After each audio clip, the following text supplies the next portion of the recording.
In her press release this morning, the Premier stated that the budget would not be balanced on the backs of students. That's quite a statement given the draconian cuts this government has delivered to our post-secondary institutions. And I'm not the only one who thinks this. The mayors of Edmonton and Calgary believe that these cuts are unjustifiable and a terrible error. To the Premier, in all sincerity, given that Alberta already has the lowest participation rate in post-secondary and even fewer opportunities will be given to Alberta students to take part because of these cuts, how can you make this type of statement? The Honourable Deputy Premier. Well, thank you, Mr. Speaker. Let's get some facts straight. First of all, it should be known, and I'm sure it's appreciated by a majority of students in Alberta, that even following this budget adjustment, Alberta Advanced Education is the second highest funded advanced education system in Canada. Also, Mr. Speaker, we have the highest level of bursaries and grants to students, second highest in Canada.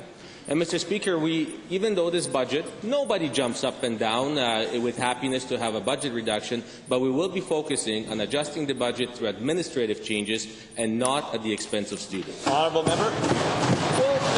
Let's look at Mount Royal University that announced program cuts to disability studies, music performance, theatre arts, aging studies, forensics, journalism, prenatal, engineering, and reduces the intake for nursing.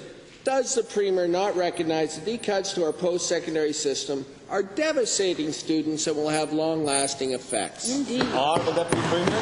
Mr. Speaker, the only artistic performance that should be cut is that of this member sitting across asking those questions, because no programs have been cut at this point in time, and maybe it would serve the member well knowing that in order for a program to be eliminated, first the Board of Directors has to make that decision and vote upon it.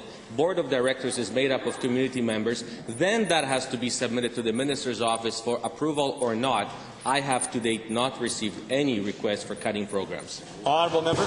Well, despite this rhetoric, I cannot get over not only what the honourable member said, but the press release today stating that we are not balancing the budget on the backs of students.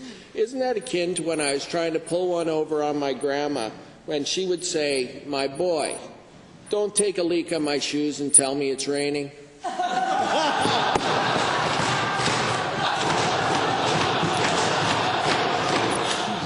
Let us move on. The Honourable Leader.